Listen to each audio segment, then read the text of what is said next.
아버지, 이 자리에 함께해 주옵소서. 아버지가 함께해 주셔야만 합니다. 더 이상 습관적으로 드리는 예배가 개인적으로 진정이 원합니다. 주님께서 함께해 주지 아니하시면 이 예배는 그냥 형식적이고 종교적인 예배에 불과할 것입니다.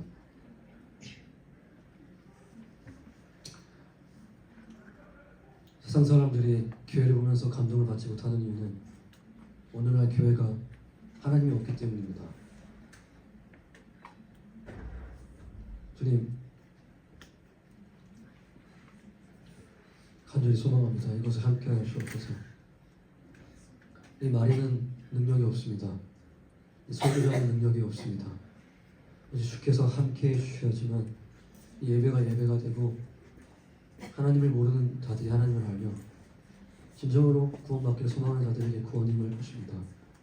아버지, 이곳에 다양한 사람들이 모여 있으나 주님께서 함께하지 아니하시면 이 예배는 그냥 종교적인 행위에 불과할 것입니다. 주님, 이곳에 함께하여 주옵소서. 우리 영혼을 깨워주소서. 말씀에 집중하게 하소서. 하나님을 찾게 하여 주옵소서. 여기 앞에 나오는 설교자의 말이 아니라 이 말씀에, 이 성경에 집중하고 귀를 기울게 하여 주옵소서. 그리스도 예수 이름으로 기도드렸습니다. 아멘.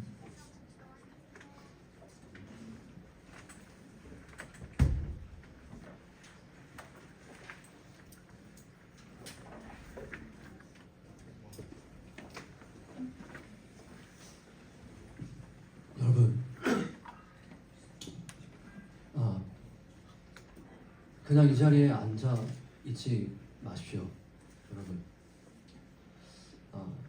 이제 저를 경험해서 아시겠지만 저는 이 설교할 때만큼은 그 누구보다도 진지합니다. 그 누구보다도요.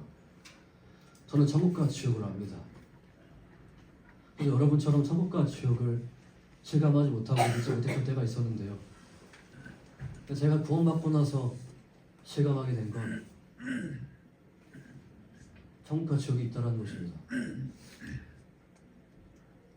누군가는 똑같이 이 예배 자리에 나와서 말씀을 듣고 예배를 드리는데 구원받지 못해서 지옥에 가고, 누군가는 이 자리에서 구원을 받을 수 있습니다. 근데 여러분이 단순히 이 자리에 습관적으로 앉아있다 가면 이 예배는 의미가 없습니다. 여러분의 출세, 기독교 집안에 자랐는지 잘하지 않았는지 그런 건 중요하지 않습니다. 여러분이 죽고 난 뒤에 하나님을 만나게 될 거라는 것입니다. 그리고 여러분은 죽고 난 뒤에 이 앞에서 그토록 설교했던 이 전도사의 말이 생각날 겁니다. 전도사가 말했던 말이 사실이었네. 여러분은 이곳에서, 이 세상에서 떵떵거리고 먹고 살기 위해서 좋은 고등학교, 좋은 대학교, 좋은 직장 가기 위해서 존재하지 않습니다. 여러분은 뭐를 위해 존재하지 아시나요? 구원받지 못한 여러분이라면 제가 말하겠습니다. 여러분이 구원받기 위해 존재합니다. 여러분, 이렇게 살다가 열심히 아등바등 살다가 죽으면 바로 지옥입니다. 여러분 그것을 위해서 합니까? 정말로요?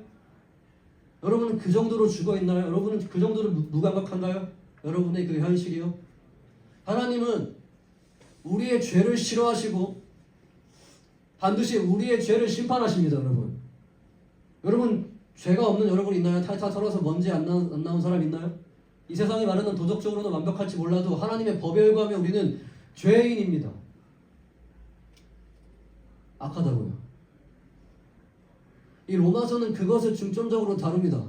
심지어 이 로마서는 바울이 유대인인데요, 유대인들에게 분명하게 말해요. 너희들도 의롭지 않으면 구원받지 못한다. 저는 지금 교회에서 말하는 것과 똑같습니다. 기독교 집안 안에서 자란 여러분, 그렇지 않은 여러분 모두에게 지금 이야기하고 있는데, 교회 많이 나오는 건 중요하지 않아요. 교회에서 뭐 하는 건 중요하지 않습니다. 여러분이 의롭냐 의롭지 않냐, 하나님을 아냐 모르냐, 구원 받았냐, 그게 정말로 중요한 것입니다. 그게 로마서가 기록된 중요한 목적입니다. 기록된 중요한 목적이에요. 지난주에 시간이 쫓겨서 이 말씀을 잘 다루지 못해서 다시 한번 다룹니다.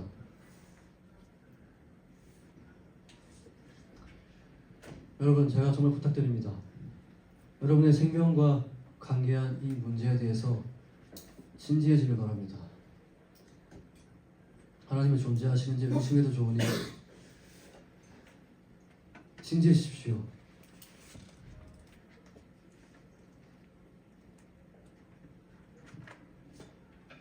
일장 1절 보겠습니다.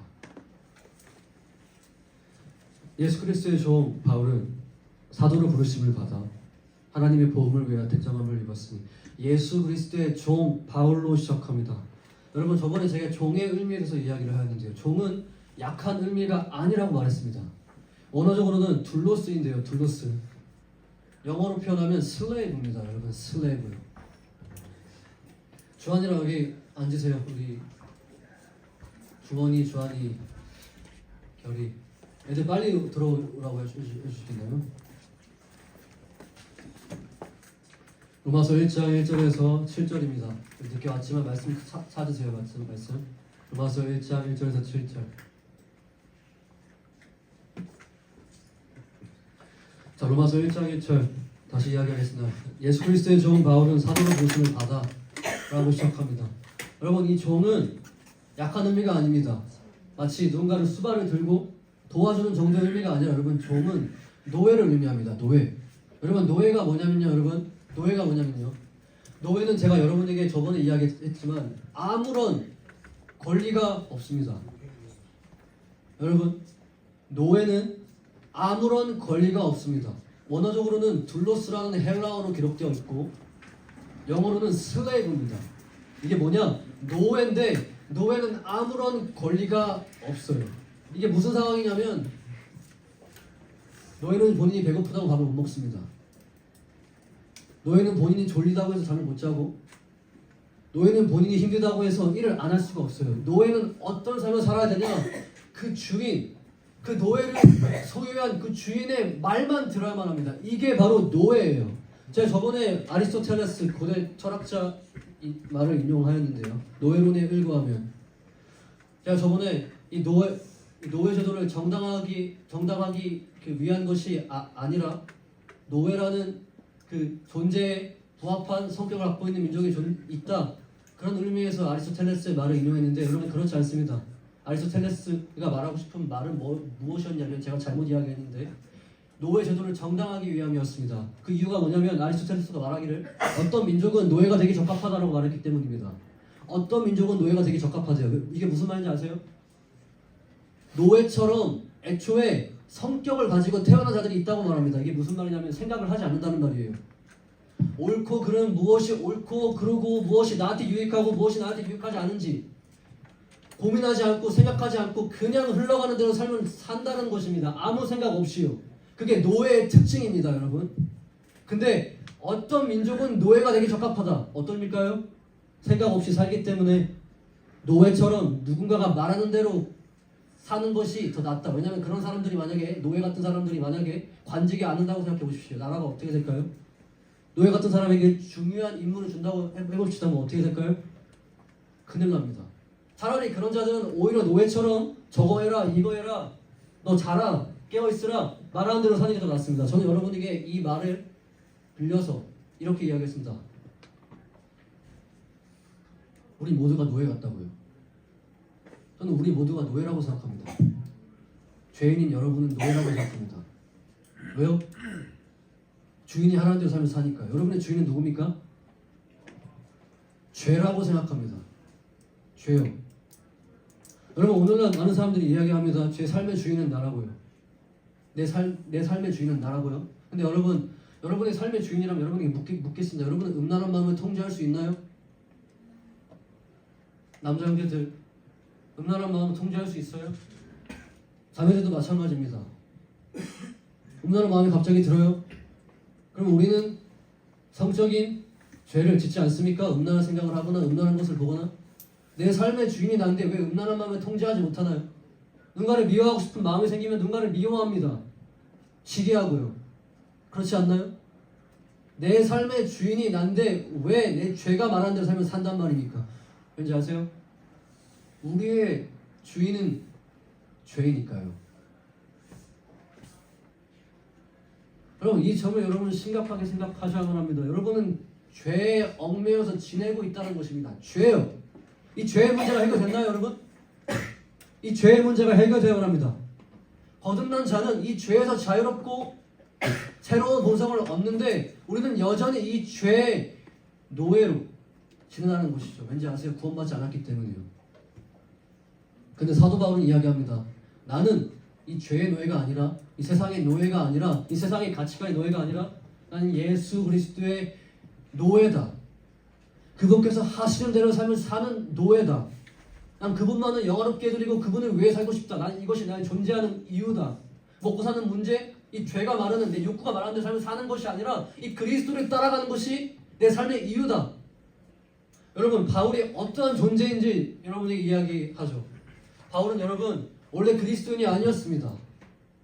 다시 한번 이야기합니다. 바울은 원래 그리스도인이 아니었어요. 바울은 유대교 신자였고 독실한 바리새파였으며 베냐민 지파 속해 있는 사람입니다. 베냐민 지파가 뭐냐면 야곱의 자손들을 가지고 12민족을 꾸리는 게 12지파라고 말합니다. 그 중에 베냐민 지파에 속해 있고 가문이 정말 짱짱한 집안의 유대교 신자였습니다. 독실하게. 근데 바울이 어떤 삶을 살았냐? 여러분 잘 들으세요. 그때 당시 갓 태어난 교회를 박해했습니다. 예수 믿는 사람들을 찾아가서 잡고 때리고 감옥에 넣고 심지어 예수 믿는 사람이 돌로 쳐서 죽임을 당하고 있는데 그걸 보면서 기뻐하면서 동의했습니다. 와 저게 마치 할렐루야. 왠지 아세요? 바울은 예수 믿는 사람들이 사이비 신자라고 생각했기 때문입니다. 여러분 오늘날 사이비들 있죠? 이만희, 하나님의 교회, 신천지, 통일교. 이때 당시 예수 믿는 사람들이 사이비 신자라고 생각했습니다. 그래서 바울은 너무나도 하나님을 향한 열정이 넘쳐서 이 사이비에 속해 있는 사람들 다 잡아 죽여버려야지. 그랬던 인물이었습니다. 근데 어느 날 바울이 하나님을 만납니다. 여러분 말씀 하나 찾아보겠습니다. 사도행전.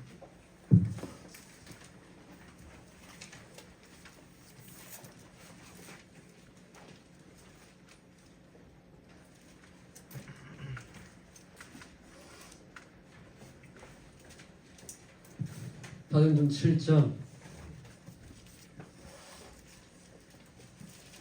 57절에서 60절 그리고 8장 1에서 4절 1에서 3절 7장 57절에서 60절을 읽고 그 다음에 8장 1에서 3절을 읽겠습니다. 스데반이라는 사람이 있었는데 스데반이라는 사람이 예수가 하나님이며 예수가 성경에서 그토록 예언했던 우리가 유대인들이 그토록 기다리던 메시아다 그걸 설교하고 있었습니다. 근데 이 말을 듣던 수많은 유대인들이 너무 화가 나서 이 스데반에게 달려들어서 스데반을 붙잡고 돌로 치는 장면입니다. 근데 8장 1에서 3절을 보겠습니다. 8장 1에서 3절 같이 읽자. 시작. 사울은 그가 죽임당함을 마땅히 여기더라. 그날에 예루살렘에 있는 교회에 큰 박해가 있어 사도 외에는 다 유대와 사마리아 모든 땅으로 흩어지니라. 경건한 사람들이 스데반의 장사에 위하여 크게 울더라. 사울이 교회를 잡멸할세 각 집에 들어가 남녀를 끌어다가 옥에 넘기니라. 여러분 이 사울이 누구냐면 바울입니다. 어떤 삶을 살았냐고요? 그리스도인들을 잡아 족치고 죽는 것을 너무 기뻐하고 환호했던 인물이었습니다. 이 사울이 그러한 인물이었다는 것입니다. 근데 지금 사울이 뭐라고 이야기하냐? 로마서에 어떻게 이야기하고 있나요? 나 예수 그리스도의 노예. 예수 그리스도인을 잡아 족쳤던 그 인물이 이렇게 이야기하고 있는 것입니다. 나 예수 그리스도의 노예다. 왜냐면 이분을 만났기 때문이었습니다. 이것까지만 찾아보겠습니다. 사도행전 9장 3절에서 5절. 사도행전 9장 3절에서 5절.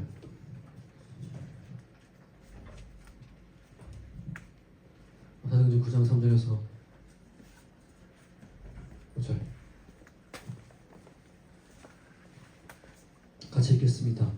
사울이 길을 가다가 다메섹에 가까이 이르더니 호련히 하늘로부터 빛이 그를 둘러 비추는지라. 땅이 엎드려서 들음에 소리가 있으니 시되 사울아 사울아 네가 어찌하여 나를 박해하느냐 하시고 대답하여 주여 누구시까 이르시되 나는 네가 박해하는 예수라. 그때 사울은 예수님을 만납니다. 그러고 나서 회개합니다. 아, 내가 알고 있었던 것들이 다 잘못되었구나. 사울은 성경을 그렇게 잘 알았던 사람이었습니다.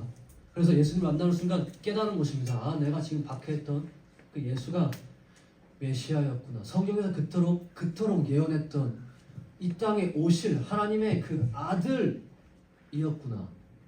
나는 이분을 박해했구나. 그러면서 이 사람이 어떻게 바뀌는지 아세요? 예수 그리스도의 노예가 됩니다. 나는 오직 예수 그리스도가 하나님대로 삶을 살겠다. 이분이 나의 모든 것이다. 왜냐하면 이분이 아니면 난 구원받을 수 없고 하나님을 아버지라 볼 수 없고 난 영원한 지옥에 가기 때문이다. 이분이 전부다. 여러분, 학자들이 말하기를 바울이요 인류 역사상 예수님 다음으로 머리가 똑똑했을 인물이라고 말합니다. 솔로몬은 지혜가 많았던 인물이고요, 이 바울은 머리가 똑똑했던 사람이었습니다. 근데 학자들이 말하기를 인류 역사상 전체를 통틀어 아담을 제외하고는 가장 똑똑한 인물이었을 것이라고 말해요. 그런 인물이 이야기하는 것이면 내가 똑똑하고 많은 거 알고 이것은 무슨 의미가 있나? 내가 이 메시아를 몰랐구나. 내가 이분을 위해 사는데, 이분이 나를 지으셨는데. 회개합니다. 그래서 로마서를 지금 쓰고 있는 거예요, 여러분. 다시 본문 말씀 봅시다. 로마서.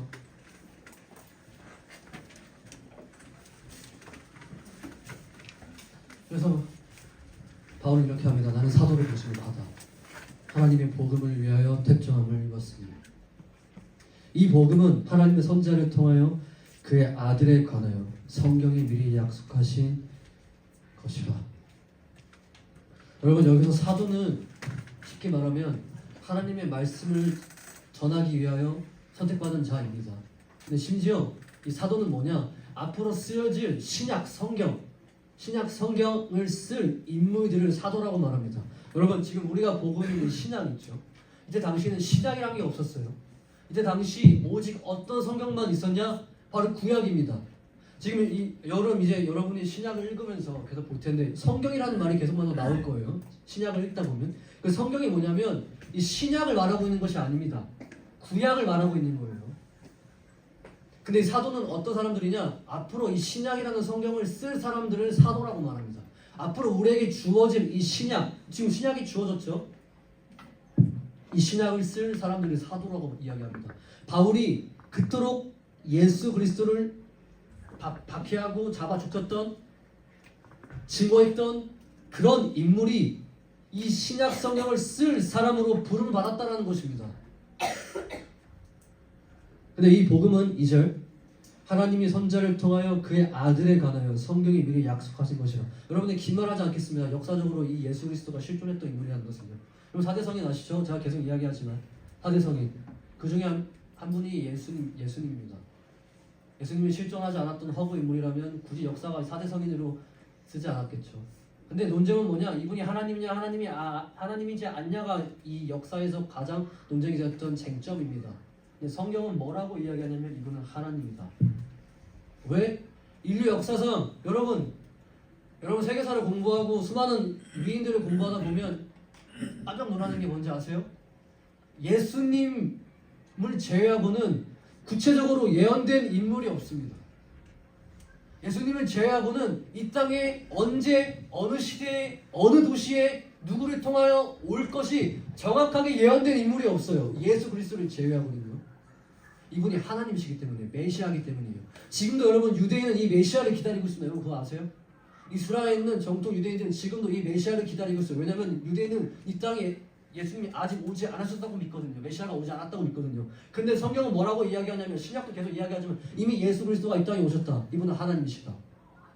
너희들이 지금 예수님을 계속 기다리고 이분이 인간이라고 말하는데 아니야. 이분이 인간이시지만 하나님이시다.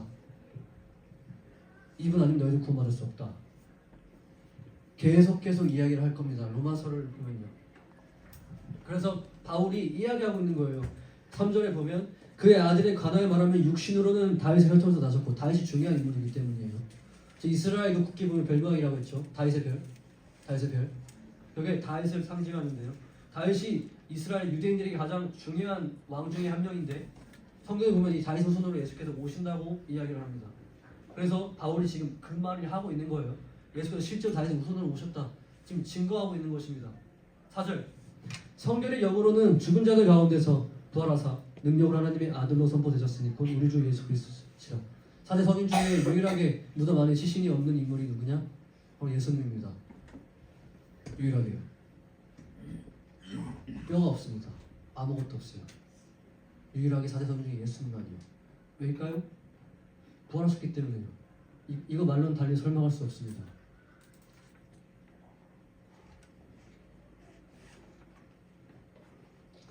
5절. 그런 말미암아 우리가 은혜의 사도의 직분을 받아 그 이름을 위하여 모든 이방인 중에서 믿어 순종하게 하나니 너희도 그들 중에서 예수 그리스도의 것으로 부르심을 받은 자니라.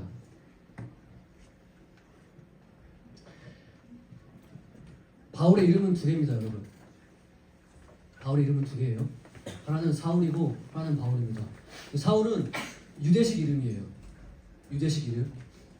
이 사울이 유대인이기 때문에 유대식 이름입니다. 바울은 뭐냐? 로마식 이름입니다. 바울은 여러분 제가 나중에 이야기하겠지만 바울은 로마 시민권자예요. 드물게요. 여러분 이때 당시 노예만 전 인구에서 30%라고 이야기를 하고 있고 로마 시민권을 가진 자가 그렇게 많지 않았다고 이야기합니다. 오늘날로 이야기하면 뭐 미국 시민권쯤 될까요? 그보다도 더 가치가 있는 게 바로 로마 시민권자인데 로마 시민권자로서 바울은 이름이 하나 더 있었어야 했습니다. 왜냐하면 공적인 로마 관련된 일을 하려면 공적인 일을 하려면 로마식 이방인식 이름이 필요했는데 그게 바로 바울이에요. 그래서 사람들이 이렇게 이야기해요. 사울이 예수님 만나서 바울 이름 바꿨다고요. 아니요, 그렇지 않습니다. 원래 바울의 이름은 두 개예요. 사울, 바울입니다. 근데 성경은 이 사울을 바울로 강조하는 그 이유가 뭐냐면 이 사울이 앞으로 이 이방인인 우리들을 위하여 우리 같은 사람들을 위하여 복음을 전할 사람으로 부름 받았기 때문에 새로운 사람으로 전환되었기 때문에 이 바울이라는 이름을 강조하고 있는 것입니다. 그래서 바울이 이렇게 이야기를 하고 있는 것인데요. 그로 말미암아 우리가 은혜의 사도의 직분을 받아 그의 이름을 위하여 모든 이방인 중에서 믿어 순종하게 하나니 너희도 그들 중에서 예수 그리스도의 것으로 부르심을 받은 자니라. 여러분 제가 역사 이야기를 잠깐 해야 됩니다. 로마 제국 시대 이야기를 해야 하는데요. 여러분 거의 기독교인이 기원 후 기원 후 AD 300년 가까이 핍박을 받습니다. 300년 가까이 핍박을 받아요. 심지어 여러분 그리스도인들이 어떤 핍박을 받았냐면 이 콜로세움이라는 그 경기장에 그리스도인들을 데리고 와서 남녀노소 아기들도 다 포함해서요 데리고 와서 콜로세움에 사자들을 풀어서 그리고 그 관중석들에 수많은 그 로마 사람들이 앉아 있습니다. 되게 큰 이 콜로세움인데요. 그리스도인들을 잡아서 이 콜로세움으로 풀어놔서 갓난아기도 들고 있는데요. 거기 사자들을 풉니다. 사자들을 풀어요. 그럼 어떻게 하는지 아세요? 사자의 밥으로 만들어 봅니다. 그렇게 그리스도인을 핍박하였습니다. 왜 핍박했는지 아세요? 그리스도인이 핍박받았던 이유를 알려드리겠습니다. 그리스도인이 핍박받았던 이유는 무신론자였기 때문입니다. 무슨 말이냐면 하나님이 없다, 신이 없다 많은 사람들이 그렇게 생각했기 때문이에요. 이 말이 무슨 말이냐면 로마 시대는 수많은 신들이 존재했습니다. 수많은 신들이요. 여러분 잘 제우스, 헤르메스 수많은 신들이 존재했습니다. 그래서 로마 신은 아시죠? 근데 여기서 그리스도인이 이렇게 이야기합니다. 너희들이 믿고 있는 그 신들 다 가짜야. 존재하지 않아. 오직 예수 그리스도가 하나님이라고 주장했기 때문에 로마 사람들, 그리스 사람 이렇게 이야기했습니다. 무신론자들. 예수는 신이 아닌데 예수는 신이라고 이야기하네. 우리가 이야기하고 있는 신들을 인정하지 않네. 무신론자들. 그래서 이 예수 그리스도를 믿는 자들을 다 잡아 족치고 사자의 밥이 되게 하고 심지어 예수 믿는 사람을 기둥에 묶어서 기름을 부어서 불을 붙여서 화형을 시킵니다. 근데 그때 300년 동안 그런 핍박을 받는데 바울과 사도들과 수많은 사람들이 복음을 전파해서 많은 사람들이 예수 그리스도를 믿게 되었고 결국엔 어떻게 되냐? 이 로마 제국의 국교가 됩니다. 기독교가 국교가 돼요. 자, 지금 바울이 계속해서 복음을 전파됨을 이야기하고 있는데 6절에 보면 너희도 그들 중에서 예수 그리스도의 것으로 부르심을 받은 자니라. 이 말이 무엇이냐면 복음이 계속 전파가 되는데 우리가 전한 이 예수 그리스도가 너희에게 이제 하나님으로 받아들여졌고 너희의 구원자가 됐고 너희의 주인이 되었다. 근데 나중에 어떻게 되냐면 이 기독교가 로마의 국교가 됩니다. 그러고 나서 모든 의식 기독교 수준, 삶의 양식 그 모든 것이 바뀌게 돼요. 여러분 복음으로 이 기독교가 로마 제국에 어떻게 변화를 주냐면 여러분 이때 당시 낙태랑 그 다음에 기형아들을 죽이고 버리는 것이 당연한 문화였습니다. 왜냐하면 내가 아기를 낳기 싫으면 죽이는 건 당연히 당연한 문화였고 만약에 내 가문을 이을 내 자손이 기형아라면 그냥 쉽지 않게 그냥 너무 쉽게 죽였습니다. 근데 기독교가 전파됨에 따라서 기독교가 영향력을 끼치고 기독교가 국교가 되고 나서 어떻게 됐냐면 이제는 낙태를 하나님께서 생명을 사랑하신다는 걸 이들이 알게 돼서 낙태를 미워하게 됐고 기형아를 죽이지 않게 됐고 여성의 인권이 향상됐고 노예를 노예처럼 대하지 않았습니다. 짐승처럼 대하지 않고 같은 형제로서 대하기 시작합니다. 기독교의 이 문화가 이 기독교의 이 복음이 문화를 점점점 바꿔버립니다. 이게 기독교의 능력이었고 영향력이었어요. 점점 로마 사회를 바꿔버립니다. 그래서 결국엔 어떻게 됐냐? 1500년의 시간 동안 중세의 기독교 시대가 열리죠. 그게 바로 이 복음이 너무나도 능력이 있고 영향력이 있었기 때문에 나라를 바꿨고 유럽을 바꿔서 중세 시대가 열립니다. 여러분 우리 대한민국도 마찬가지예요. 대한민국 선교사들이 왔습니다. 우리에게 복음을 전하라요. 그렇죠? 그래서 우리의 대한민국의 교육 수준이 바뀝니다. 의료 수준이 바뀌고 여러분이 흔히 알고 있는 대학들을 보세요. 연세대학교, 이화여자대학교, 서울여자대학교, 계명대학교 수많은 이 이름 내놓으라는 이 대학교가 바로 이 선교사들의 복음을 전파함으로써 생긴 대학교죠. 이로 인해 우리의 의식 수준과 교육 수준이 바뀝니다. 원래는 여러분 양반이 아니면 교육을 받지 못했습니다. 그렇지 않나요, 여러분? 원래 천민, 노비 교육을 받지 못했죠. 근데 선교사들의 영향으로 복음의 영향으로 평등하게 교육을 받고 그들의 영향으로 과학이 발전하고 이 복음의 능력이죠, 영향력이죠. 그래서 복음이 중요하다는 것입니다. 마지막 7절 보겠습니다. 로마에서 하나님의 사랑하심을 받고 성도로 부르심을 받은 모든 자에게 하나님 우리 아버지와 주 예수 그리스도부터 은혜와 평강이 있기를 원합니다. 이 구절을 이야기하고 설교를 마치고 있습니다. 로마에서 하나님의 사랑을 받고 성도로 부르심을 받은 모든 자에게 하나님 우리 아버지와 주 예수 그리스도부터 은혜와 평강이 있기를 원하노라. 이렇게 바울이 이 편지 시작 서두에 안부 인사를 물으면서 이 로마서를 시작합니다. 하나님의 사랑하심을 받고 이렇게 이야기를 시작하는데요. 이 사랑하심이 뭐냐면 바로 특별한 사랑입니다. 여러분. 저는 여러분에게 일반적인 사랑과 특별한 사랑을 설교하였습니다. 일반적인 사랑을 입은 자들은 하나님께서 마음대로 알아서 그들의 뜻대로 삶을 살도록 내버려 두신다 하셨습니다. 심지어 그들에게 돈도 주시고 좋은 가족도 주시고 예쁜 여자친구, 멋있는 남자친구, 좋은 고등학교, 좋은 대학교 그들이 하는 대로 종종 잘 되게 하시고 문제없이 삶을 살게 하십니다. 그러나 그들은 구원받지 않을 것임을 여러분에게 이야기를 하였습니다. 그렇지 않나요? 기억하시죠? 근데 여기서 이야기하고 있는 이 하나님의 사랑은 특별한 사랑입니다. 구원과 관계되어 있는 것입니다. 그래서 이 특별한 사랑을 받고 성도로 부르심을 받은 모든 자에게 하나님 우리 아버지와 주 예수 그리스도부터 은혜와 평강이 있기를 원하노라. 이렇게 이야기를 합니다. 여러분 말씀을 마치겠습니다. 은혜와 평강이라는 이 말에 주목했으면 좋겠는데요. 이 7절 은혜와 평강.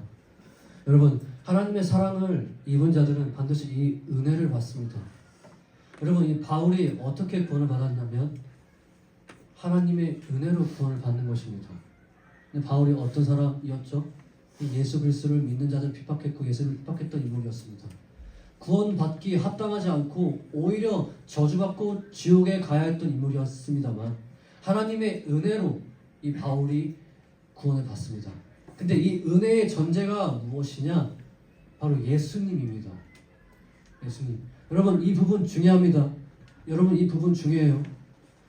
여러분 우리가 구원을 받을 수 있는 이유는 예수께서 이 땅에 오셨기 때문입니다.